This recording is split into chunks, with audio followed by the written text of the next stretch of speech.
اما بعد فاعوذ باللہ من الشیطان الرجیم بسم اللہ الرحمن الرحیم الحمد للہ رب العالمین الرحمن الرحیم مالک یوم الدین ایاک نعبد و ایاک نستعین اہدنا الصراط المستقیم صراط الذین انعمت علیہم غیر المغضوب علیہم ولا الضالین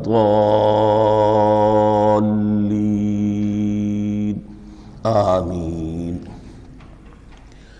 رب اشرح لی صدری ویسر لی امری واحلل عقدۃ من لسانی یفقہوا قولی۔ اللہم ربنا الہمنا رشدنا واعذنا من شرور انفسنا۔ اللہم ارنا الحق حقا وارزقنا اتباعہ وارنا الباطل باطلا وارزقنا اجتنابہ۔ اللہم ربنا یسر لنا امورنا کلہا واتمم لنا بالخیر وتقبل منا فإنک خیر المتقبلین آمین یا رب العالمین۔ معزز حاضرین اور محترم خواتین، ہم اللہ کے نام سے اس سال کی نماز تراویح کے ساتھ دورہ ترجمہ قرآن کا آغاز کر رہے ہیں۔ اس سے پہلے میں عرض کر چکا ہوں کہ اب میری عمر بھی کافی ہو چکی ہے، قمری حساب سے 68 برس مکمل ہو چکے ہیں، اور مختلف قسم کے عوارض بھی مجھے لاحق ہیں، اور بہت سے احباب نے اور رفقاء نے مشورہ دیا تھا کہ میں اتنا بڑا بوجھ اپنے ذمے نہ لوں، لیکن میں نے خالصتاً توکلاً علی اللہ اس کی ہمت کی، اس کا ارادہ کیا، اس کے لیے اہتمام بھی خصوصاً ہوا ہے۔ مجھے اندازہ ہے کہ اب میرے خیالات کی جو رو ہے وہ اب اتنی تیز نہیں ہے جتنی کبھی ہوا کرتی تھی۔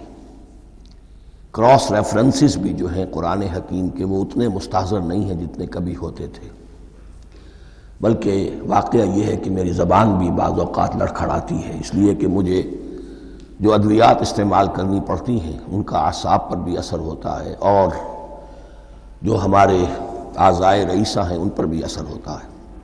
بہرحال ان سب کے علی الرغم اللہ کا نام لے کر آغاز کر رہے ہیں۔ میری انتہائی نگارش یہی ہے، تیرے نام سے ابتدا کر رہا ہوں۔ ابھی میں نے سورہ فاتحہ کی تلاوت کی اور آپ نے سماعت فرمائی۔ یہ سورہ مبارکہ مصحف کے اعتبار سے تو پہلی صورت ہے ہی، سب کو معلوم ہے، لیکن یہ بھی نوٹ کر لیجئے کہ یہ نزول کے اعتبار سے بھی سب سے پہلی مکمل صورت جو حضور پر نازل ہوئی وہ یہی ہے۔ اس سے قبل متفرق آیات نازل ہوئیں، 5 آیتیں سورہ علق کے آغاز میں، کچھ آیتیں سورہ قلم یا سورہ نون کے آغاز میں، کچھ آیتیں سورہ مزمل کی ابتدا کی، کچھ آیتیں سورہ مدثر کے آغاز کی۔ 5ویں وحی تقریباً اس پر اجماع ہے کہ یہ سورۃ الفاتحہ کی ہے، اور یہ مکمل سورت ہے جو حضور پر نازل ہوئی۔ سورۃ الفاتحہ کے معنی ہوئے افتتاحی سورت، فتح یفتح کے معنی ہے کھولنا، مفتاح کنجی کو کہتے ہیں، چابی کو۔ تو یہ اوپننگ سورہ آف دی قرآن، قرآن حکیم کی افتتاحی صورت۔ ویسے جیسا کہ میں تعارف قرآن کے ضمن میں عرض کر چکا ہوں، عربوں کا یہ مزاج تھا کہ جس چیز سے انہیں خصوصی محبت ہوتی تھی اس کے بہت سے نام رکھتے تھے۔ اس کے بھی بہت سے نام ہیں۔ سورۃ الفاتحہ سب سے عام ہے، لیکن الکافیہ، الشافیہ، ام القرآن، اساس القرآن، کم سے کم یہ 4 نام تو میں سمجھتا ہوں کہ ہر مسلمان کو مزید معلوم ہونے چاہیے، اور بھی بہت سے نام۔ اس سورہ مبارکہ کی بالاتفاق و بالاجماع 7 آیتیں ہیں، اگرچہ ان کی ترتیب میں کچھ اختلاف ہے۔ ایک رائے یہ ہے، اور یہ رائے امام شافعی کی بھی ہے اور بصرہ کے جو قراء تھے ان کی بھی ہے، کہ آیت بسم اللہ بھی سورہ فاتحہ میں شامل ہے، اس کا جز ہے۔ وہ اس کو شامل کر کے پھر 7 آیتیں بناتے ہیں، تو آخری جنہیں ہم دو آیتیں سمجھتے ہیں، صراط الذین انعمت علیہم غیر المغضوب علیہم ولا الضالین، وہ ان کے نزدیک ایک آیت ہے۔ تو گویا کہ نتیجہ یہ نکلا کہ آیتوں کی تعداد 7 ہی رہتی ہے۔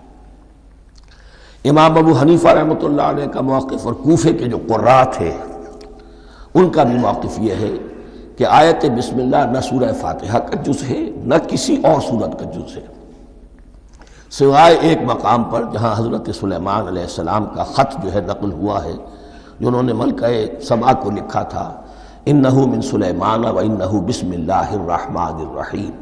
تو قرآن کے متن میں صرف اسی جگہ پر یہ آیت شامل سمجھتے ہیں، باقی یہ صرف علامت کے طور پر کہ یہاں سے ایک نئی سورت شروع ہو رہی ہے درج کی گئی ہے۔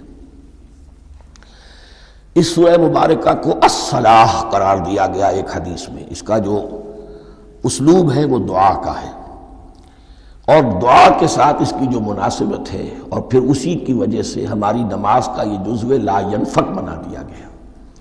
بلکہ ایک حدیث جو میں آپ کو سناؤں گا اس میں اسی کو نماز قرار دیا گیا، الصلاح یہی ہے۔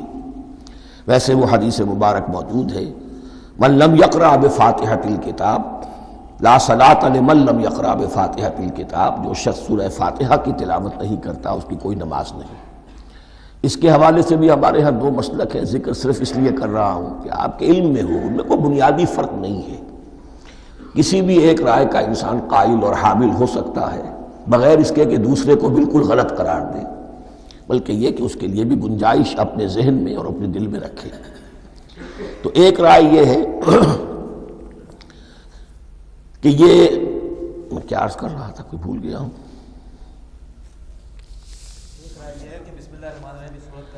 جی، اور دوسری آیت یہ ہے کہ اس کا حصہ نہیں ہے، اسی اعتبار سے یہ کہ یہ سورہ مبارکہ نماز میں پڑھی جانی ضروری ہے، لا صلاۃ لمن لم یقرأ بفاتحۃ الکتاب۔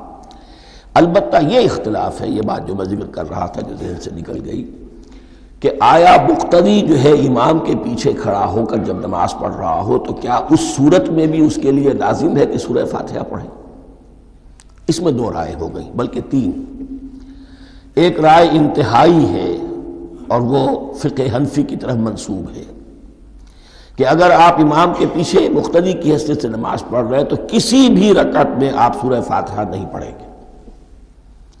ایک دوسری بالکل برعکس رائے ہے، وہ امام شافعی رحمۃ اللہ علیہ کی ہے کہ ہر حالت میں چاہے امام جہری رکعت پڑھا رہا ہو جس میں وہ بلند آواز سے سورہ فاتحہ پڑھ رہا ہو، اور چاہے وہ سری رکعت ہو، ہر حالت میں مقتدی کو بھی پڑھنی ہے۔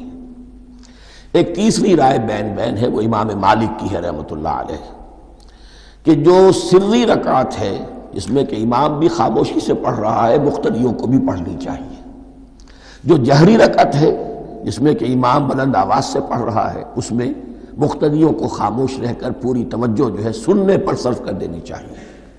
اذا قرئ القرآن فاستمعوا له وانصتوا، جب قرآن پڑھا جا رہا ہو تو پوری توجہ اس کے پڑھنے پر مرکوز کر دو اور خود خاموش رہو۔ میرے اپنی رائے میں یہ تیسری رائے سب سے زیادہ صائب ہے، اور اس میں کسی طرح کی بھی کوئی پیچیدگی پیدا نہیں ہوتی۔ بہرحال اس سورہ مبارکہ کا جو اسلوب ہے میں نے عرض کیا دعائیہ ہے، البتہ قرآن مجید کے علم اور حکمت کے اعتبار سے، اس کے فلسفے کے اعتبار سے ایک بات سمجھ لینی چاہیے۔ قرآن کا فلسفہ یہ ہے کہ بنیادی ہدایت ہر انسان کے دل میں موجود ہے، بالقوہ، پوٹینشلی۔ یہ جو قرآن مجید یا اللہ کی کتابیں نازل ہوتی ہیں یہ انہیں ایکٹیویٹ کرتی ہیں، وہ اندر کی جو ڈورمنٹ کانشسنس ہے، خابیدہ شعور جو ہے اسے بیدار کر کے، اور پھر یہ کہ اسے اجاگر کرتی ہیں۔ ہر سلیم الفطرت انسان اور سلیم العقل انسان، دو سلامتی شرط ہیں۔